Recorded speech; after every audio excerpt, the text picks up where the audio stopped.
Hi guys, Dom, Macaulay and Jam, the man Rawlinson are here. How you doing, guys? All right, great to be back. Yeah, very well, thank you. Always good to see you. Yeah.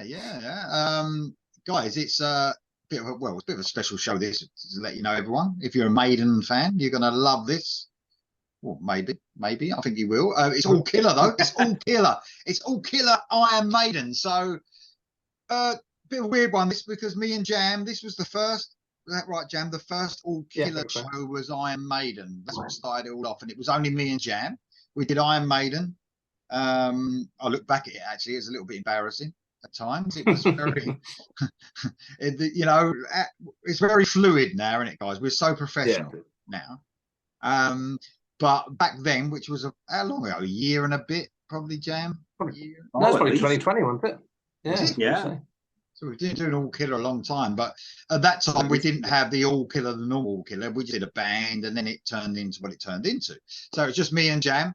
And the first time we'd ever been on the program together as well. It was. So it's just me and Jam figuring each other out. Is he going to be a twat? Am I going to be a twat? That sort of thing. It worked out all right. We're both twats. So not too bad. And then we invited another twat on, who was Dom. How you doing, Dom? So Dom obviously wanted to get into the action, didn't you, Dom? And then we did. I can't remember what we did. We did a few bands, and then we did. I was asked. It's not like I was messaging you and saying, please put me on the video. No, but obviously, it's turned into a bit of an institution now, isn't it? All killer. Everyone waits for it with bated breath every week. And now we've got a special, an Iron Maiden. So I actually look back on my one. I've chosen all different tracks because there's so many. They've got such a good discography. Well, some of their discography is really good. Some of it, well, it depends what you like, but there's different eras that people love, isn't there? So we've gone for 10 tracks now. All killer is obviously we can't repeat the album. We can't have 2 tracks off of one album, and it has to follow the track listing. So it's quite difficult with Maiden as well, because earlier on in their career, when records were about, it was almost like 8 tracks for every album when it, and then now with CDs and then streaming, obviously now you can get a fucking long album. Tracks.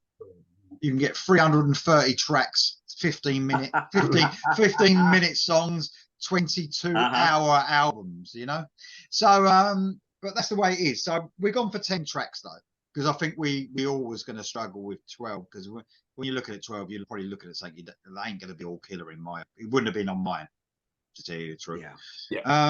So Maiden, all killer. So can't wait for this. It's been, and obviously Dom's in on the action. Have you chosen all different tracks as well, Jam? Haven't you? Yeah, I'll mention the ones I picked last time, and I've gone for completely different tracks this time. Good. I'm not going to mention the ones I picked last time because I did look at them, but I didn't write them down, so I can't fucking remember that. Okay. But we have got a rule in it. We like, if we're on an odd year and an even year, we go whoever. I don't know what to do. I think I'm not going to go first. That's all I'm fucking saying. Whatever's easier for you. Yeah, what's easiest for me is me not going first, and probably Jam. We go for Jam first. So Iron Maiden, all killer, no filler, total frustration. Track 1, Jam. What you got, mate? Okay, track 1. I think I mentioned on the first one I did. There's 2 tracks I think should open Iron Maiden shows. Last time I picked the other one. This is the other one I think should open an Iron Maiden show. Last time I picked Moonchild from Seventh Son. This time, Aces High from Power Slave. Brilliant opening track. I think they should play this all the time. It's one of the best albums they've ever done. We know all the songs on here. Great opening track. And luckily enough, when they released, they did a 10-year box set in 1990 where they released all the singles they did up until that point in double vinyls of the 12-inch singles and put them together. So I've got I collected them all, and I've got Aces High there as the single, which was twinned with obviously 2 Minutes to Midnight. And if you collected all the singles at the time, they released them on CD as well, which I've also got. You got a little voucher, and then you collected them, you send off, and you got a nice little box. Keep them all fucking now. That's pretty good. So I've got 3 of them. So Dom, who invited fucking Mark Clower onto the show? Honestly, what's going on? fucking getting all this fucking stuff out, all these. Oh, I got Vampire. Uh-huh. Look, Vamp's coming to focus. Look, here we. Oh, fucking hell! What are you doing?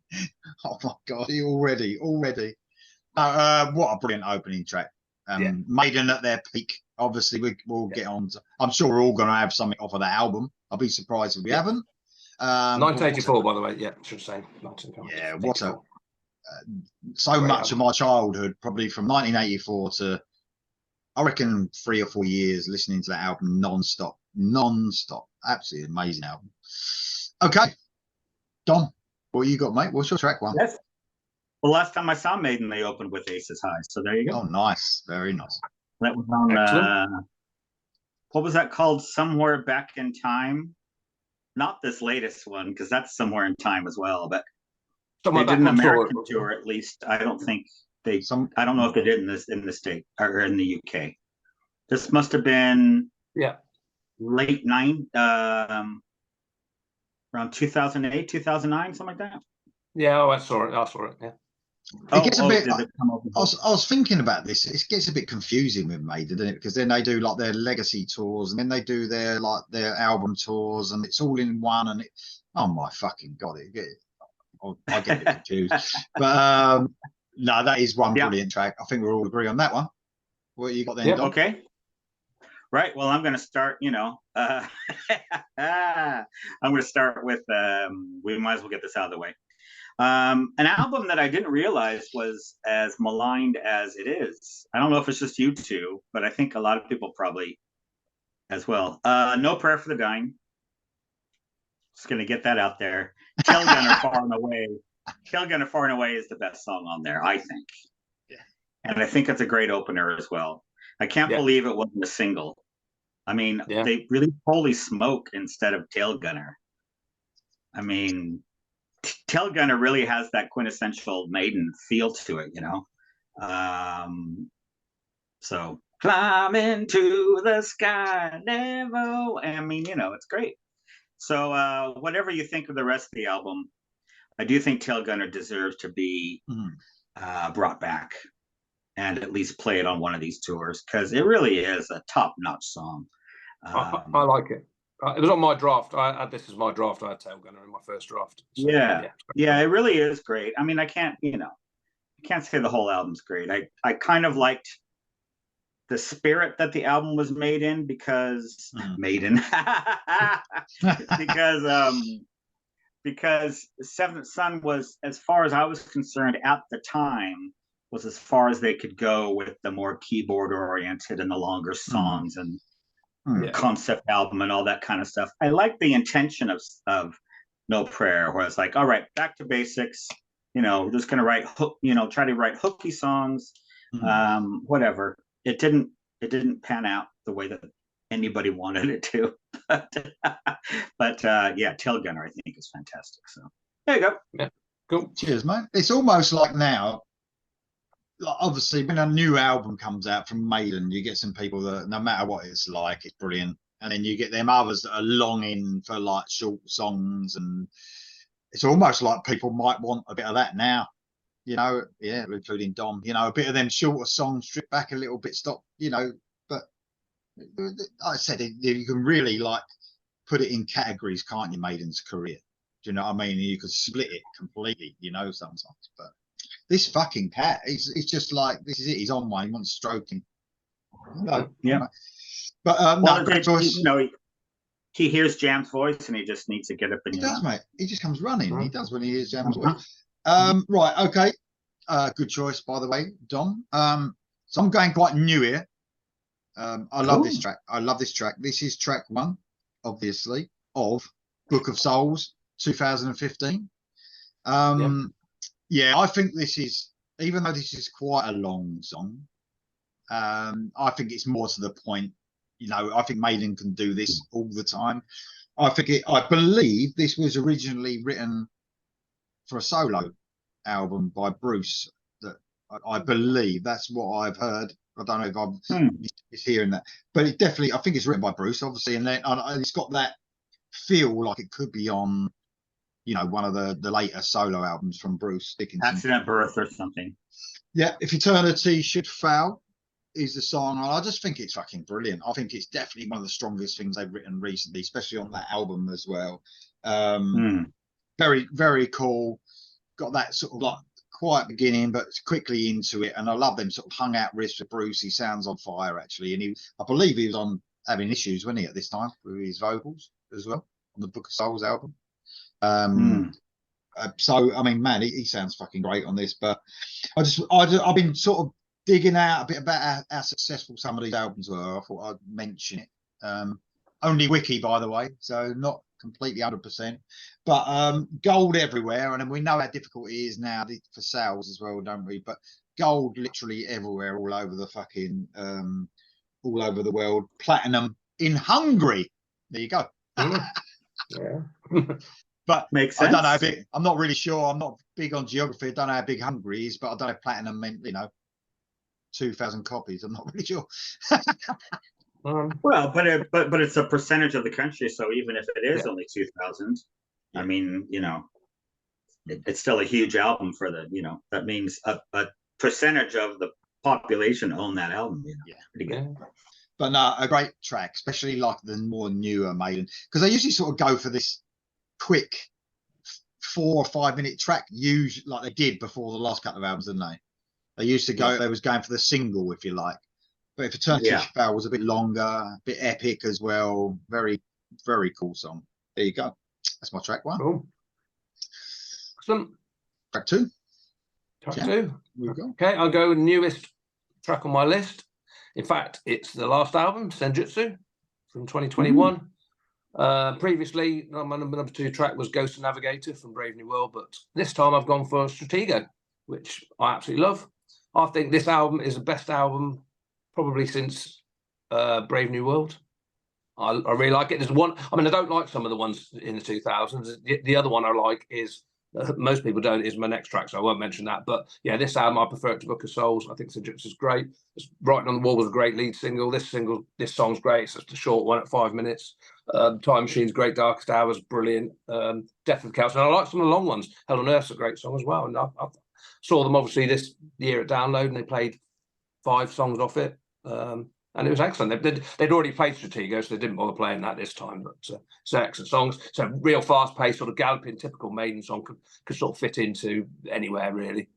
Perhaps not from the classic period because the vocals probably aren't quite as strong. But yeah, it's a great track. It's a bit like the Trooper. It reminds me of the Trooper a little bit in the fact that it's got like a pre-chorus. It doesn't actually have a chorus. It's got a chorus, but it doesn't say Stratego in it. It doesn't repeat Stratego like No More Tears about 1,000,000 times. You know what I mean? It's just it's a bit different. And it was the second single off the album. So there you go. Stratego. Cheers, mate. Thank you. What's track 1 on Senjutsu? Is it Senjutsu? It's Senjutsu, yeah. It's just a bit stop-starty. I don't know if I like that much. Yeah, a bit of like tribal weird. Yeah, sort of drums and stuff. Yeah. No, cool. Thanks, mate. Thank you for that. I've got an opinion on the album, but I like it, and I do like it, but I don't know. It's one of them worn off quick ones for me. Quite quick, a bit like Metallica's album this year, really. I really liked it when I first started listening to it, and then I'm like, do you know what I mean? It's worn off quick, but it's just one of those things. I don't like to be negative, Yeah. I know. But there you go.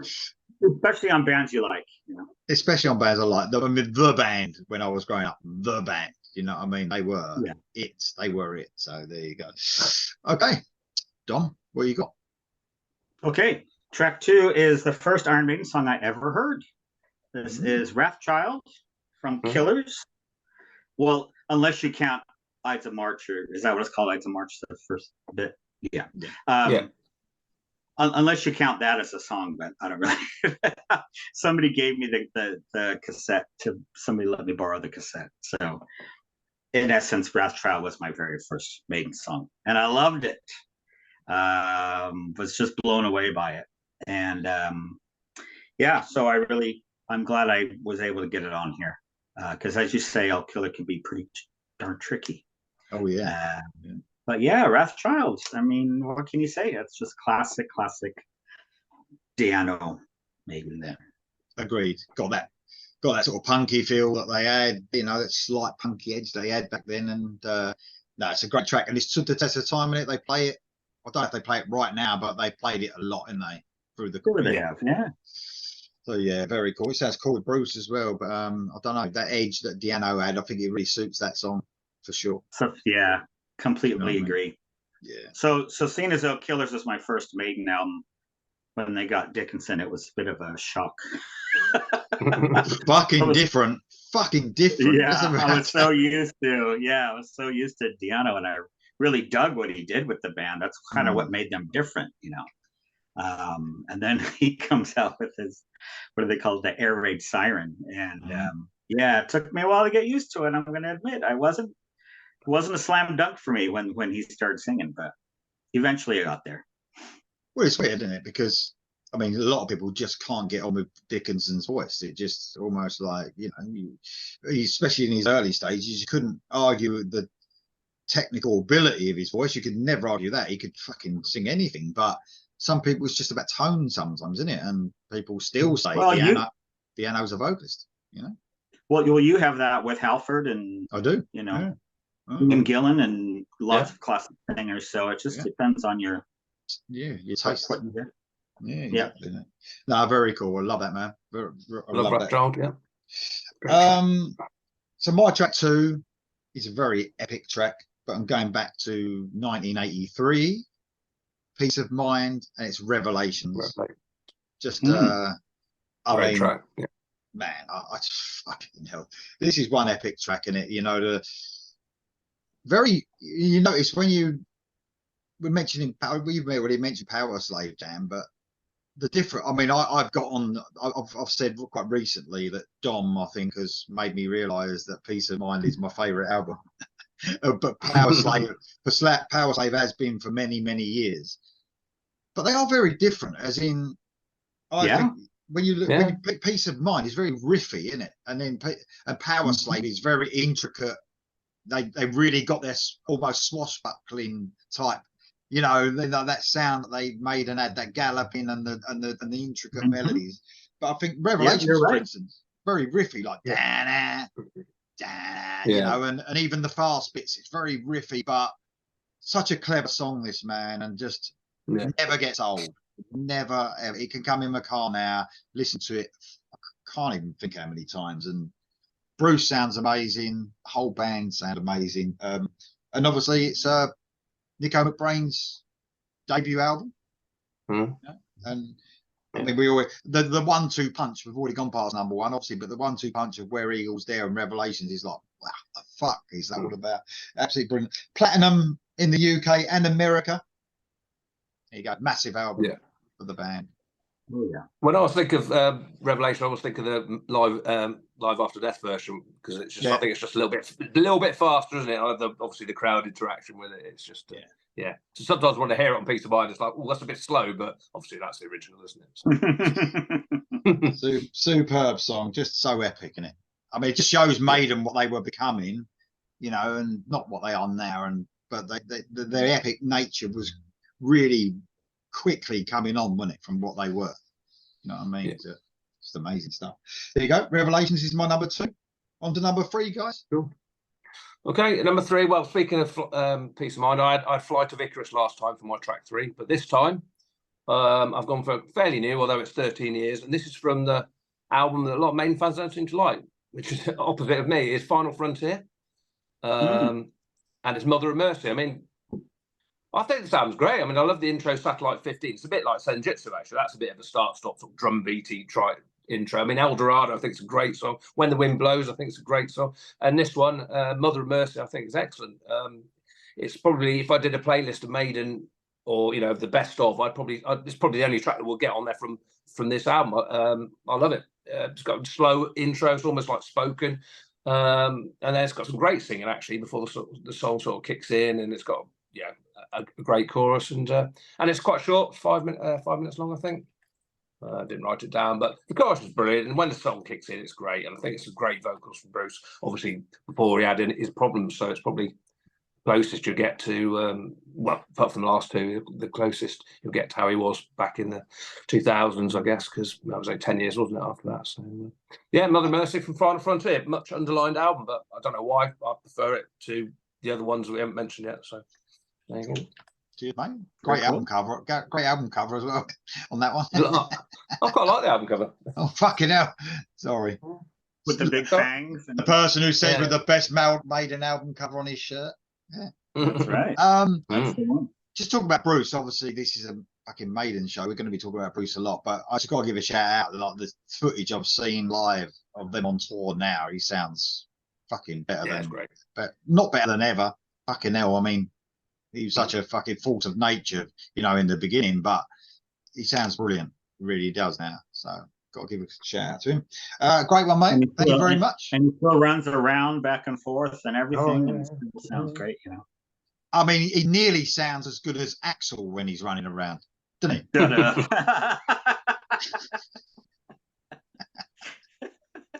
Anyway, we got to stop doing that because Jam gets the hump. We can't. You know he's got the hump when he says, "I don't get the hump," don't you? You know he's got the hump. Yeah, then you know he does. Brilliant. Cheers. Thanks for that. Is it you now, Dom? Isn't it? Yep. Yes, it is. Yeah, number 3. Number 3, Number of the Beast, The Prisoner. Oh yeah. Yeah, I love that song. One of my favorites. Fan of the TV show as well, so that kind of connects. I love the story of Dickinson having to call Patrick McGowan to use that opening thing, and you know, because he's brand new in the band and they made him. You have to call him. But apparently it was cool about it and everything was fine. But you know, I am not a number. I'm a free man. Yeah, just a great song, great melody, very catchy chorus. Yeah, just one of my favorites of theirs. Always has been. Can't get enough of the that. TV show on the back of that. Did you? Sorry. Yeah, it was a tough watch. I watched the TV series after. Yeah. So. Oh right, yeah.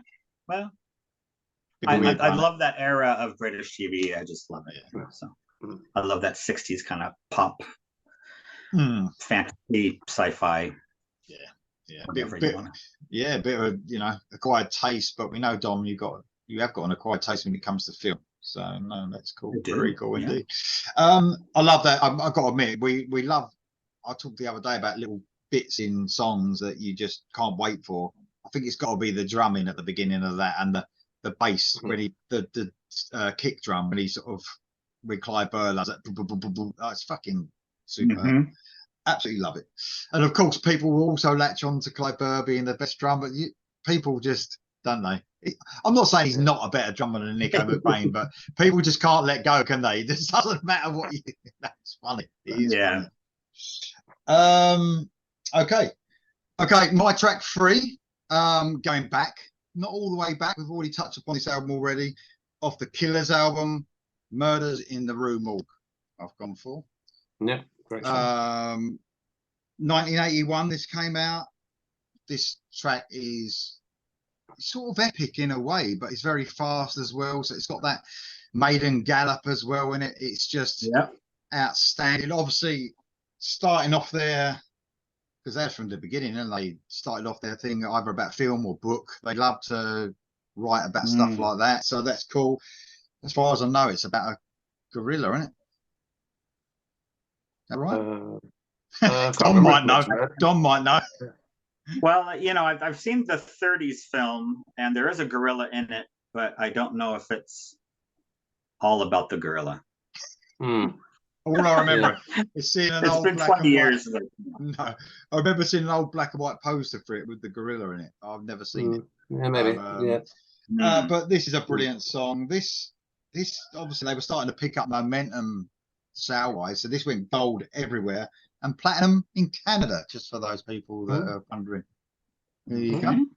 Yeah. So yeah, more and more popular. I mean, fucking hell, they just exploded almost immediately, didn't they? It's just mental. But there you go. Yeah. But that's my one. That's Murders in the Rue Morgue. Yeah. You go. Track 4, guys. What you got? Track 4. Well, track 4 last time I had a bit of Blaze. I had the Klansman at track 4 last time, but this time I'm going to an album we talked about already. That's Peace of Mind. Excellent. Which was a great gatefold, if you remember. Even though it was only a single album, it was a gatefold when it came out. So Eating brains. Oh yeah. Yeah. And on the on the vinyl, you got like the meal, if you can see that the brain on lovely. it. I love the look. I love the look of Bruce's face on that in that middle where he's looking at the brains like. Yeah. What the hell have I joined there? What the fuck? Yeah, Track 4, Die With Your Boots On, of course, excellent song. They don't play it very often.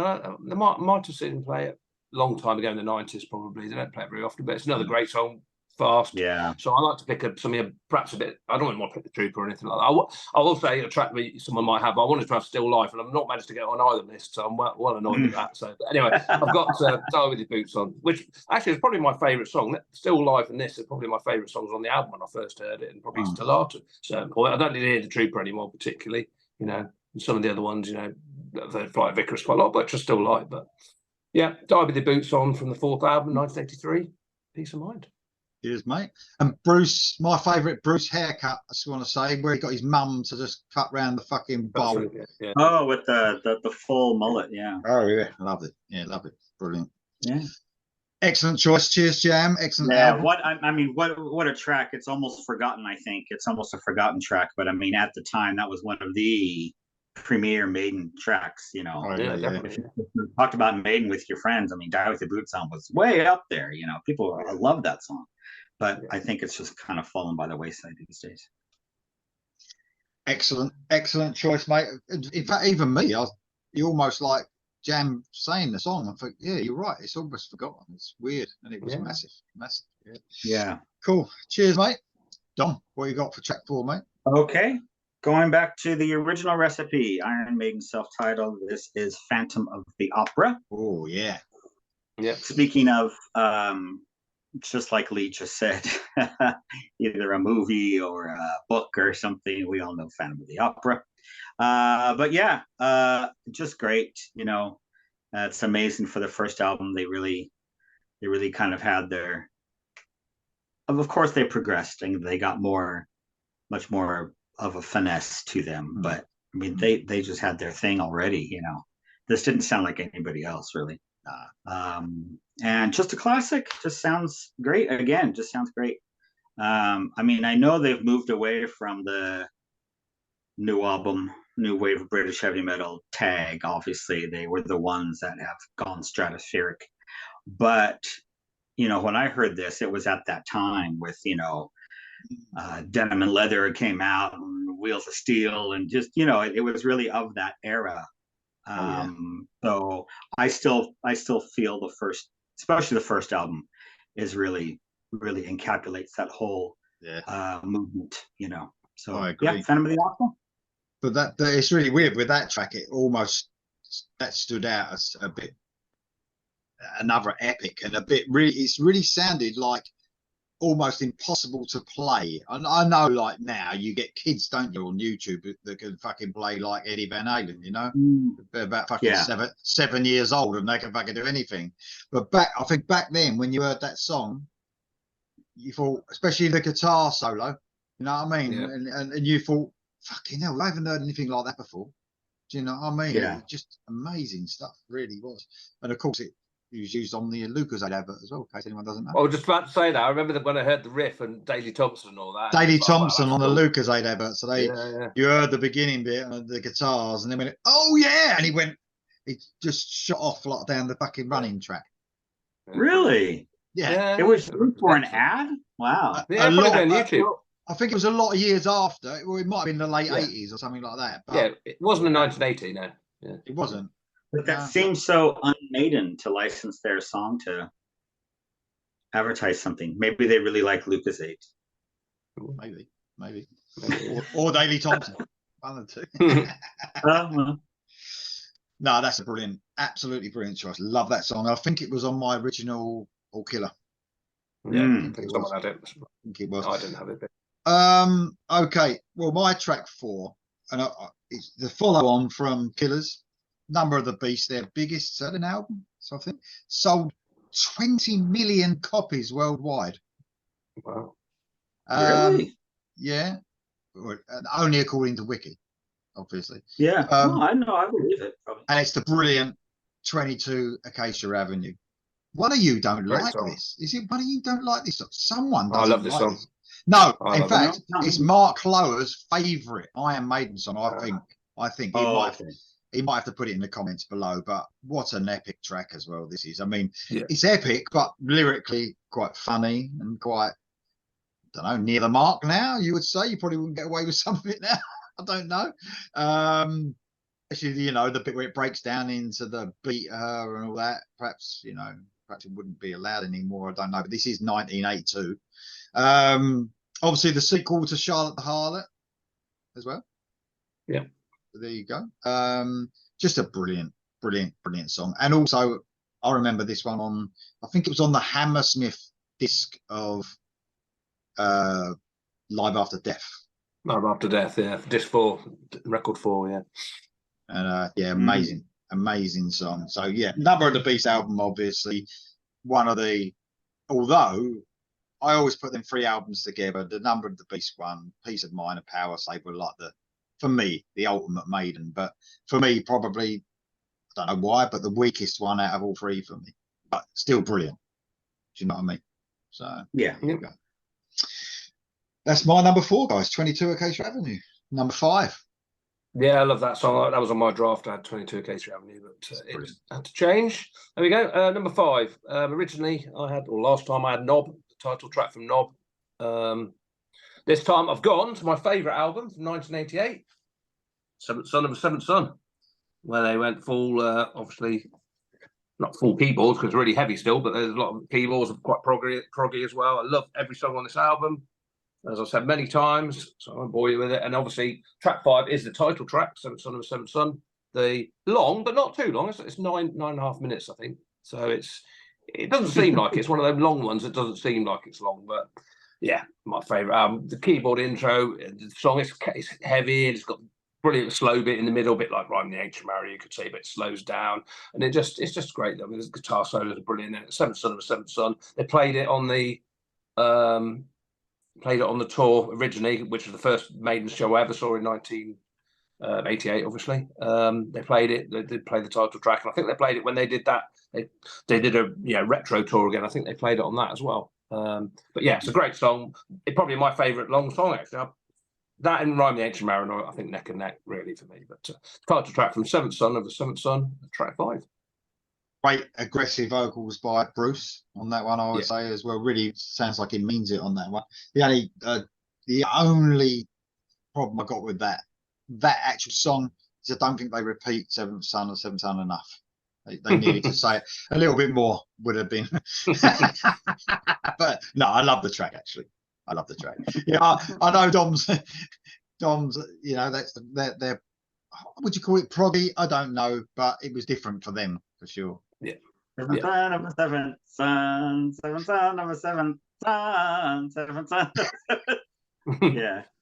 Don't. You're gonna piss Jam off again. Don't stop it. No, right. stop it. Right. No, great track. Do love that one. One of my favourites actually of the album. Jam. So cool. Right, what you got in, Dom? Okay, number 5 is Power Slave, The Duelists. Oh yeah.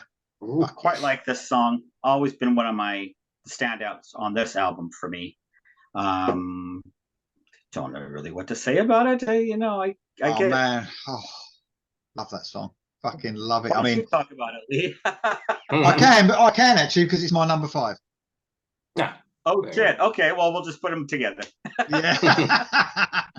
I was saying to you though, Dom, this is where that difference between Peace of Mind, which is nothing wrong with that, but the guitars on this album, I mean, that just sums it up. That bit from the Duelist, you like get a couple of verses and a couple of choruses, and it goes on like a fucking 4-minute or 5-minute guitar fest, basically. Yeah, not my lyrics. With fucking like twin leads and loads of different stuff going on, and really intricate little picky bits. There's that bit where they do like, and it's just like, man. I mean, I think for Power Slave is the guitar album for me. It's the one where where I think the intricacy of the guitars and how clever it was, and for me, that's the guitar album for me. for Iron Maiden. Okay. I'm not saying it's the heaviest, but it's No, like no, I understand what you mean. the real like intricate play and stuff like that. It was quite an amazing album, and that song is also one of my favourites. A bit of a deep cut, you would say, wouldn't you? Has it ever been played live? Well, if they didn't play on Power that Slave, tour. Yeah. on the World Slavery Tour, I doubt it. No. And they go on about until recently, Alexander the Great. What about that fucking song? How about bringing that fucker back, or for the first time? That'd be amazing to me. Yeah. Excellent choice, Dom and Lee. Thank you very much. Excellent choice, Lee. Yes. Party on, Lee. Any more on that, Dom? Because I sort of took over a bit there. You all right with that? Oh yeah, absolutely. Yeah. I think you described it more than I could. Brilliant track. Right, track 6. What you got then, Jan? Okay, I'm going for previously I had Strange World actually from the first album as track 6, which I really love. But this time I'm going for the best Iron Maiden cover. I'm sure most people will agree. Somewhere in Time. Just because obviously there's so much going on. We've all spent hours looking at the front and the back and all the hidden bits in it. What? So, and in fact, on Planet Rock today, they had. Go on. Better than Dance of Death. Just a little bit. They had a poll on Planet Rock today, and best album covers of all time, and Somewhere in Time was number 3, believe it or not. Oh wow! Wow. Dark Side of the Moon was 2, I think, and number 1 was. Oh, that Pride album, you mean? Dark Side of the Moon? Yeah, that's the one. Yeah. Yeah. What was number 1? I can't even remember what number 1 was. Anyway. London Calling. I don't know. I'll do it. It might come to me. It doesn't matter. But yeah, Stranger Strange Land is track 5, which I love. I love everything on Somewhere in Time. It's probably my second favourite album, probably actually. Track 6. Another one with keyboards. Sorry? Track 6, you mean? Yeah, sorry, track 6. Yeah, track 6, Strange Land. I didn't play this for years. I mean, I actually saw them on the tour this year with the first time they played it, probably since 1986. Don't think they've ever brought it back before. I don't know why, because I thought, it was a great song. It was a lead single from the album as well, but they always play Wasted Years or Heaven Can Wait or whatever. But I know they played Alexander Great, but they also brought back Stranger in a Strange Land. Yeah, great track. Like I said, I don't know why they haven't played it. I think it's sorely missed, to be fair. And it went down to Storm. I think it went down probably one of the best tracks on the whole evening. So I'm sure it did. Yeah.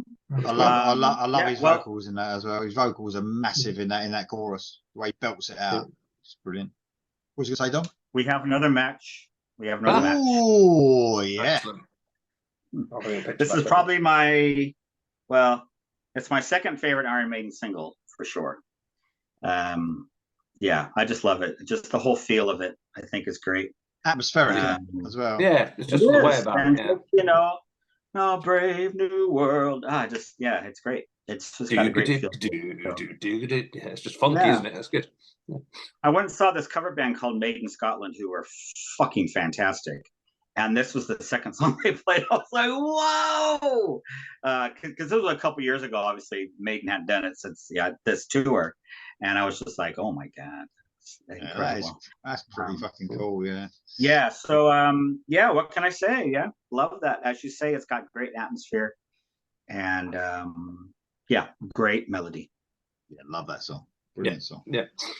Okay, well, my track 6 is Jam's original one that he chose way back a couple of years ago, and that's Strange World on the Iron Maiden album. Brilliant. And I mean, this is fucking fantastic. I listen to this quite a bit now, actually. I love Di'Anno's vocals on this. Really super smooth, different, obviously, from Maiden. I can imagine, I'm trying to remember, but I was obviously quite young, 10 years old back then, but I was listening to Maiden from that age. But even then, I can remember sort of thinking, because back then you just wanted it heavy, didn't you? As a kid in 1980, you just wanted the guitars. I was thinking, that's a bit of a weird song, but grown to love it more and more as I've got older, and now it's like standout for me. This fucking Tom Jones. Exactly. Just, where's the fucking guitars? But no, just absolutely fantastic song. The only place where you can dream. Just super smooth, isn't it? Lovely melodies in it. About vampires in it, apparently. Vampires, whatever. Yeah, makes sense. Yeah, they talk about, I believe, what's that line in it? Girls drinking something wine, was it? Hmm. Remember that line on the song? Anyway, I believe there's some references to vampires and stuff like that. That's what it's about. Okay. There you go. That's it. Track 6, Strange World. On the track 7, guys. Great track. The track 7, right, originally had Deja Vu from Somewhere in Time, which is another great song from Somewhere in Time. They never played. They didn't play it on this tour either, so that's never going to get played now, unfortunately, Deja Vu, but there you go. Okay, so I'm, going back to staying on the first album, I'm going with part 1 of Charlotte the Harlot, of 22 Acacia Avenue with Charlotte the Harlot, which I love as well. Oh, good. I think on this album, I think I've heard it so many times, I don't really need to hear quite a lot of the songs again, but I think Charlotte the Harlot is still pretty fresh. I certainly don't need to hear Iron Maiden, I can tell you that all running free, but I love Prowler as well. Prowler's a great song, but yeah, Charlotte the Harlot, great. I wanted 22 Acacia Avenues, but I've got the second best thing. Very punky, isn't it? It's a great song. It's just really, really fast. Yeah, I think it'd add a storm if they played this. They're never going to do it, are they? But I think it'd add a storm if they play this. I'm quite lucky. I'm going to see KK's Priest, and support is Paul Di'Anno doing Maiden. So I will get to hear him sing all these songs when I go to that in whenever, I think it's September or October time. So I think he's still in his wheelchair, isn't he? But although he's had his knees done, I think he's. But apparently, the reviews of the show he's done so far, so he's absolutely brilliant. Might be sitting down, but he can still belt out the songs. So hopefully he'll play Charlotte and 22. Probably sounds better sitting down than he would if he thought he had to, move around. And to tell you the truth, I believe sitting down is quite hard to, like because of your, diaphragm. So if he can belt it out when he's sitting down, I'd be quite surprised. But no, great choice, mate. They're very punky, like you said. They're probably the most punky they got, I reckon. That's all. Yeah. Good one, mate. Punkiest, yes, definitely. Punkiest. Okay, Dom, what you got, mate? 7, I have The Clairvoyant. Brilliant. Seventh one of a Seventh Son. One of the singles off the album. I remember seeing this on MTV Headbangers Ball all the time. Just it's gonna get your single outlet. Here we go. Well, I have it somewhere in there. Yeah. First 10 years. Talk amongst yourselves. Yes, Clairvoyant. It's one of those where I like that. Yeah, that's a good cover. Yeah. It's one of those where it's a challenging, let's say it's catchy but challenging at the same time. How can I explain that? Because it's not a really obvious chorus, you know what I mean? But it still works. Still one of the highlights for me from that record. So Clairvoyant. Well, we've got another match. Excellent song. I love that song. Love the album. I've gone Clairvoyant as well. Yeah, another match. Bloody hell. Yeah. Wow. I think this for me, like this was almost like a deep cut, but a bit of a deep cut, but a single. It's strange at the same time. If you listen to the album in total, it doesn't sound like a single for a start. But it's almost this and Prophecy are like. I love listening to both of those songs, The Prophecy and this one. But no, it's a brilliant song. Totally agree. 1988. This was where I really, though, at the time, my Maiden crush was getting less at this stage. I mean, it did a little bit on Somewhere in Time. It started to, and and then when on this album, I was like, yeah, it's okay, but they'd lost it for me a little bit at this stage. But then I think a lot later on, I really got into the album more. But just I suppose it's your age as well, isn't it? There you go. I was 18 at that point, I suppose, and I don't know, other stuff. But no, very, very cool song. Love Clairvoyant. Good choice again, Dom. Yes, good choice, Lee. Excellent. Okay, track 8. What we got? Okay, track 8. Last time I had Rhyme of the Ancient Mariner, which was obviously a classic. This time, I've gone to Knob, and it is Hello Be Thy Name. I've never heard it called Knob before. I love it. Yeah, Hello Be Thy Name is track 8. it's a classic. It's one of them. It's borderline. I've heard it too much. Getting there. So I'm quite pleased they didn't play on the last tour. They didn't bother. They'd still play the Trooper, but they didn't do this. It's quite obviously it's a fairly long song, 7 or 8 minutes, but it's go on. I don't need to hear it. If it came on, I wouldn't switch it off. It's still great. I'll put it in because it is a great song. It's an Maiden classic, simple as that, and I do like it. But I probably don't need to listen to it too much more. But don't need to say too much about however the name the bells from the start. It's just brilliant. And I would say it's almost the quintessential Iron Maiden song. Yeah, pretty much. Yeah. It's got everything. In it. So to say, it's got fast, it's got slow, it's got proggy bits. Yeah, it's got that moody opening. You know. I believe most lists. Gallop. It's got I agree. It's got everything. You're totally right. And I believe it's most of. If you look at all the lists of the best Maiden songs, that's usually at the top. With Number of the Beast. Oh, is it? With the album. The album's usually Number of the Beast is usually at the top, and Hello Be Thy Name is usually the top song. But I'm almost with you on that, Jam. I'm at that stage where, you know what I mean? I mean, it's really weird because it's Maiden, right? It shouldn't. I've listened to like a lot of songs the same amount of times, but with that song, for some reason, I've overplayed it. But I've listened to Revelations and Where Eagles There as much, but I can listen to them again in a minute and get excited as I did. So it's weird. It's strange, but everything about it is perfect at the same time, isn't it? It's just perfect. Yeah. I'd like to have got Children of the Damned on there because that's a great song. But I love that track too. Yeah, that's a great song to get in there. Go on. All right. What you got in, Dom? Oh, God, I've got such a great song. Sunlight falling on your steel. Death in life is your ideal. Life is like a wheel. Rolling on and on. Love that freaking song so much. Yeah. Hidden, definitely a deep cut, but it's from my favorite Maiden album. And probably in my top 3 tracks on that album for sure. Just that chorus is just fantastic. It really set the bar for a million power metal bands. You know what I mean? I mean, if it was sunlight falling on your steel and stuff. I mean, Jesus Christ, how many bands do we hear these days singing about that? With that galloping rhythm. So just one of my favorite deep cuts. Absolutely, an excellent track. An excellent choice. I love it when the deep tracks come out, but they were so fucking good, man. Do you know what I mean? They're so good. Brilliant choice from a brilliant album, my new favorite album, of course. Thanks for that, Don. Okay, my track 8. I thought I had to do it because of their recent tour. Alexander the Great. I've gone. Oh, right. Okay. Yeah.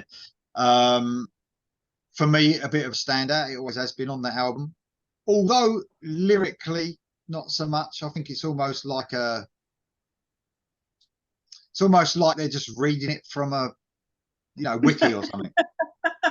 Do you know what I mean? It's almost spelling out. It's not very abstract as far as Maiden is concerned. It's almost like, he did this then, he did that then, and then he killed them, and then he done that. Then he took a shit, and then he, whatever. Yeah. But I can understand the fans wanting to hear it for the first time ever. I think it's a great track. It's got that real. I mean, we talk about the proggy elements in Seventh Son of the Seventh Son. I mean, this had a real proggy instrumental section where weird time signature, and it was like back then it was like, fucking hell, what's going on here? How do they do that? Yeah. In that little picky guitar bit, in it, that sort of thing. So you could understand as well. I think Nico McBrain. Oh, and by the way, Nico McBrain, his health issues recently coming out. I don't know if you read about them. Yeah. This one? He had a stroke. He had a stroke like this year. Oh, did he? Yeah. So he's like got better and he's gone on tour and all that. But I think one of the things that put him off was Nico didn't want to play. It's a really difficult bit. It might be that bit. I don't know, but he was a bit nervous about playing that part of that song. But, they obviously play it now. It pleased a lot of fans. 1986. Obviously the first. I love the. If you go on YouTube, I don't know if you've ever seen. Have you ever seen the bit where a fan stops Bruce Dickinson and asks about synthesizers during their Power Slave tour? I think it was. Like he's in a bar or something, and someone's filming it, and some fan says what about synthesizers, and he has a go and said, "What the fucking use synthesizers? We fucking do that shit with guitar." And in the next album, he got the old guitar synths out, and then all that. Oh, It's quite funny. I've missed. It's gone 2 times platinum in Canada. This one, by the way, a platinum in the USA. Oh, excellent. Yeah, I had Alexander the Great on my draft. I changed it round, but I was going to put it in. So I'm glad I didn't, because you've spoke about it. That's why I had another track, so that's good. I had no idea how beloved this song was until I started seeing some of those online polls about songs they should bring back from the dead, you know, and it was topping every one. I'm like, Alexander the Great. What the fuck? I mean, you know, nothing wrong with the song. It's just out of everything, it just seems to have gotten this groundswell of attention, and it's really it's really a fan's choice, man. I agree. I fucking love it, but what they tried to do was follow the impossible, as in, if you look at the last 3 albums, and there are a lot of tracks on the end. Hallowed Be Thy Name, right? Fucking obviously the massive one, Wine with the Ancient Mariner. And then even on the fucking Tame of Land as well, wasn't it? Sorry, I got around them all, but Tame of Land. What epic tracks. And it's almost like they did that. It weren't quite as good, very fucking epic, but not quite to the standard of those ones. That's what I've always thought of it as. A good effort. A good effort. That's how I thought it as, but not quite there. But I can understand all the hype around bringing it back, though, for sure. Very cool. And also, you know, little did we know, that's kind of the template for their future career. Oh, without a doubt, yeah. Okay, Jam, what you got there, mate? Okay, number 9. Previously, I had Purgatory from Killers. Obviously, not got that this time. I've gone Book of Souls 2015. I know I'm not particularly big fan of this album. It's got, how many sides is that? Is it triple vinyl? Yeah, 1. Was it 4 vinyl? Oh. Anyway. Yeah, it's okay. There's the last 2 tracks are probably the most interesting for me. I think they're both written by Bruce. I think definitely Empire of the Clouds is a great song. I would have liked to get that on. Obviously, that's the longest Maiden song ever, isn't it? I think it's 21 minutes or something like that. But I've gone with Tears of a Clown, which isn't typical Maiden source, because it's about Robin Williams, the late comedian. So it's a good song. It's like I really like this song. It's sort of, it's not a ballad, but it's a sort of slower one, although it's not sad slow. It's just a bit different from Maiden, as I say. It's about, the lyrics are different to what they normally write about, and I just think the lyrics make it a good song. It's only 5 minutes long. It's one of those ones that perhaps seems like it's it's not epic, but it seems like it's a longer song than it is, and that's not a bad thing. It's just that it just seems like it's a longer song, and yeah, it's quite sad, because it was quite a talent, and it's sad that he went in the way he did. And it's probably, I guess, before people were talking about it all the time, I guess it's a thing about mental health and stuff, isn't it? That, yeah, I agree. Seems to be so much at the forefront these days. So yeah. I mean, it was about Robin Williams, but obviously it's about a lot more than that. And I mean, you see many rock stars, don't you, that seem happy, and then the next minute they're gone from us because they take their life and stuff like that. It's not just rock stars. Rocks, I mean, obviously we talk about that shit all the time, but yeah, you see, just people, and then all of a sudden you just think they're happy with their life, like you'd never think it, would you? And then they've got the mask on, they put the mask on for sure. But that's a great choice. I really like that song as well, and it's a bit, like you said, completely different from Maiden. So very cool indeed. Okay, great choice, mate. What you got then, Dom, for your number 9? Number 9, we're going to Fear of the Dark, The Apparition. Okay. I've always liked this song. This has always been one of the standout tracks for that album for me. I don't know why. It always reminded me of kind of a Zeppelin-y kind of riff. It's like this da-da-da-da-da-da-da. You know, it's got kind of that off-kilter, in the groove, thing. I just I've always been quite fond of this song. And again, it's a departure from Maiden, I would say. It is, one of their shorter songs, which obviously I'm more akin to. But yeah, just a straight ahead rocker, straight ahead mid-tempo kind of epic-y in that mid-tempo way rock track. So yeah, definitely worth another listen for the apparition. That's the Maiden album with first ballad on, isn't it? Dear Fear the Dark. Oh yeah, Wasted what is Love. it called? Wasted Love. Wasted Love. Yeah. I love I like Judas Be My Guide on that album. I love that fucking song. That's almost a Queensryche type chorus on that. Love that. Absolutely love it. No, good choice then, mate. I'm going a bit newer, although fucking newer. We're talking 2000 here. It's just fucking mental, isn't it? Yeah. Just realised fucking. I mean, it just doesn't seem that long ago, but obviously when they came back, 3 years. Wow, man, fucking hell! Obviously, Bruce came back in the band for Brave New World. I was quite blown away by this album. Actually, I really fucking love this album. You don't realise though that when it came back, it's so exciting, but you don't realise that they have basically sounded like this now up till now. Long songs. Yeah. You know, it was from this period, although there's some really quicker songs like Wicker Man and stuff like that on this album. You also get some quite long songs, Nomad, you know, and things like that. Quite cool songs actually. But I've chosen Out of the Silent Planet, which is really catchy. It's got a gallop, obviously. It's got a typical Maiden gallop. I think as well, obviously Adrian Smith came back in the band as well, breathed new life into the band. And for me, this was the album out of all the newer ones that captured like more energy than the rest. It almost sounded like they were excited to be back together. Do you know what I mean? It had that energy about it. I think the production helped as well. People slagged the production a little bit, saying it was a bit tinny and stuff, but I think this is the last one, in my opinion, that sounded any good. I think they almost the production after this, which was also I think it's all Kevin Shirley from that one. Yeah. But from the next album, which was Dance of Death, they had this muddy production that they've never got rid of.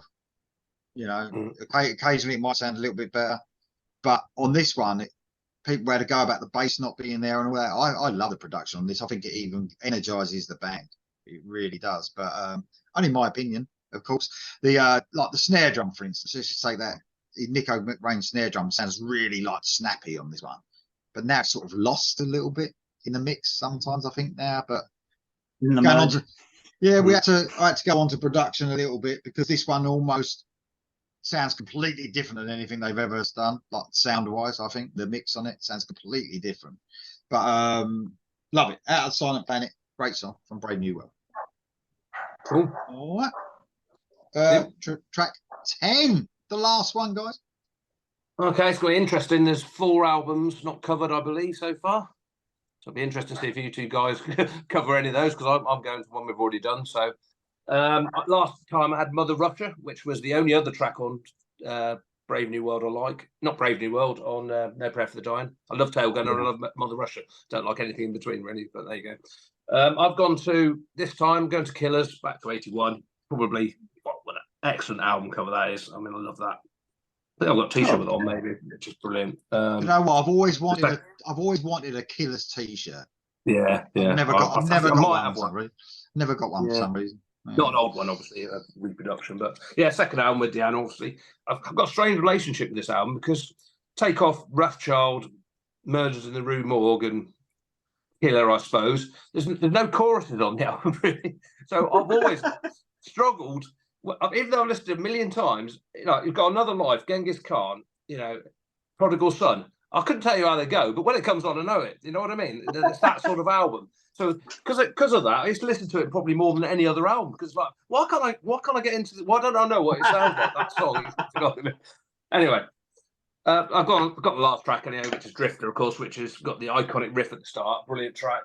It's quite long. It's about 5 minutes long, actually, Drifter. I didn't realise. Second longest song on there after Killers. Yeah, and it's just a great song. Got a good breakdown in the middle. Just yeah, it's just a good song. The whole album is good. I say I do love it, but it's so hard to pick out what the songs sound like if you don't know them, sort of thing. Yeah. How does? I know what Purgatory sounds like. Innocent Exile. You know the riff, but you just perhaps don't know the chorus. But there you go. There's one thing I've got to say about the album. It is one of you read a lot of on like Facebook or whatever you see on Maiden page, what's the best Maiden album? A lot of people choose that, especially choose that album over the first one, which I've never have. I've always preferred the debut album. I always have. But they say again, it's might be about the production, because even though I liked it on the first album, I quite enjoy the production, but they see the step up, I think, in the band, but I don't see it. I saw it on the first album. I got hooked on the first album more than the second one. I always have done. I think production's good on the first album, definitely. Yeah, so do I. But Steve Harris wouldn't agree. Steve Harris wouldn't agree with you though, or me, Jan. So there you go. No. It was my first Maiden album, so it'll always have a special place. In my heart, but it's not my favorite. No. A great album now, nonetheless, though. But what a brilliant list! Thank you, Jan. Thank you. Excellent list. Okay, Dom, what you got, mate? Well, funnily enough, I had that as my number 10 as well until I realized I had 2 Killers tracks. Excellent. Yeah, that is part of the rules. That is the rules. Then I had to go scramble for a 10. Not really scramble, but you know what I mean. So it's no secret that for me, Maiden lost something when Bruce left the first time. Not a huge fan of things since that, including the Blaze albums. But they only have 9 albums from the original Mach 1. Or no, well, Mark 1 and 2, really. But anyway, this is a song that I do truly love. It's definitely all killer. It's definitely all killer. Those albums, in the 2000s and stuff, there were always a couple songs here and there, and I always tried with every album. So this is actually from the album that you are wearing a t-shirt of. That's one of the ones we haven't covered. Yeah, this is Age of Innocence off of Dance of Death. This is a very melodic song. It's not short, but it's not super long either. I think it's about 6 minutes long.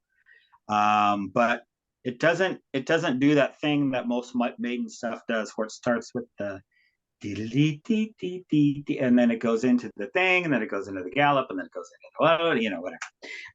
It's more verse chorus bridge solo out, but the pre-chorus is very catchy, and then the chorus is quite catchy as well. I think it's kind of a lost cut, but again, there are only a couple songs I liked on that album, to be honest. But this is all killer, so pick and choose the lesser known cuts as well. So Age of Innocence, track 10 from Dance of Death. One of the most catchiest songs I think they've ever done. That chorus is like, and it's my number 10. Yeah, I mean that very much. Are you serious? Yeah, Age of Innocence is my number 10. Yeah. How amazing is that, man? You and me. Very. Yeah, I mean, is that three matches? Mm-hmm. You had 3, and I think me and Dom have had 1. Yeah. Yeah. So I mean, this is what an aggressive vocal again by Bruce. Really, obviously, it's almost political, this one, isn't it? Very to the point, the way people are treated, and people going to jail and getting given, their life is being too easy, and they're treated. Old people are treated differently, and all that's in there. It's very to the point lyrics as well for them, isn't it? Like I said, I've said before, there's another one that's very to the point. This is very to the point as well. But such an ultra catchy chorus, ridiculously catchy. Like one of the most catchiest things they've ever written, I think. I know, and to come at the end of one of those albums that people don't really regard, it's weird, Yeah.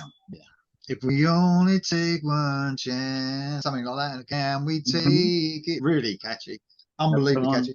No, cool. So that really aggressive verses, really catchy chorus, a brilliant song, Age of Innocence. Wow, awesome. That was pretty cool. I was thinking, when you started talking about the later period, I was thinking, right, track 10s. I was thinking, and that, even though that's a later period, it's fucking 20 years ago. Yeah. Yeah. You know what I mean? But obviously the best designed album as well, Dance of Death. Yeah, there you go. Yeah. Very cool. Very cool. Good choice, Dom. Great list as well. I'm not doing any honorables, but Jam sort of done some as he went. and spoke about the old list. Dom's shaking Yeah. his head. Yeah, no, Well, I mean, I do have to mention one. My favorite Maiden song of all time is Flight of Icarus, and I couldn't get it on here. For some reason, it seems like a song that a lot of people don't like, and I like it. I like it. that always blew my mind. But I don't know. You just see people. I don't know why, but it's always been my favorite, and very cool they finally brought it back, because they've been really hesitant to play that. I think since Live After Death. I don't think they've played it since then. So that's great that they played on the last tour. So that's my only honorable mention as my favorite Maiden song. I've got to say, I mean, you talk about that song. I think that sort of summed up the way I used to feel, especially when I was younger, about listening to Maiden and then painting a picture with words, and you thinking you literally could imagine like Icarus Flight. You know, I mean, the way they did it, and the single cover and all that. Have you got that single cover? I have, yeah. I love that somewhere. Of course he does. So he's got his flamethrower, isn't he? He's got his flamethrower. Yeah. What a cover that is. No, I mean, that one ain't dragged out of the depths much. You don't even see but look at that. Yeah. Excellent. Proper number of the beast fire at the bottom. Look it's just brilliant. Yeah. Oh. Love it. Absolutely love it. Guys, that was outstanding. I actually loved that. I love the matches as well. Yeah, wow. Yeah, excellent. Brilliant. Yeah, so we did it. We sort of broke the rules a little bit. We did a second Maiden All Killer, which is very cool. Well, I appreciate you guys wanting to revisit this and including me. No problems. Very nice of you to do a 2.0. Well, so we can always revisit anyone else, because I can't remember. We might have done a couple before you came on, Dom. I'm not really sure. I'm sure you might have missed something else. I'm not sure. Metallica, but that's not going to happen. We did AC/DC, Black Sabbath, Def Leppard, Maiden, Wasp, Kiss, Metallica, Ozzy, I think, Van Halen, and Wasp. Oh, yeah, that's what we did. We haven't done Ozzy, have we? Oh, did we not? Or maybe No. I was at it as a draft. No, we could do Ozzy if we didn't do it. I wouldn't be able to do Ozzy. Okay. I must have done a draft then. I could probably do Whitesnake at some point. We never did that, but I could probably do that one. I'll do Whitesnake. Whitesnake. Oh, Whitesnake. Oh, I could definitely do Whitesnake. Yeah, I could do Whitesnake. Yeah, perhaps think about that. Think about that one. Yeah, me and Lee had a couple that we never ended up doing, but maybe someday. Yeah, definitely. Yeah, definitely. But no, that was very cool, guys. Thank you very much for meeting up for Maiden, All Killer, No Filler, Total Frustration. Obviously, a lot of Maiden fans out there. Let's see your list down the bottom. Track 10 tracks in total. Don't forget about the rules. Can't wait to see the list. All right, guys. I was going to say, it ain't easy, folks. No, it fucking ain't. No. All right, guys. See you next time, yeah? Cheers. All right. Thank you. Cheers. Bye.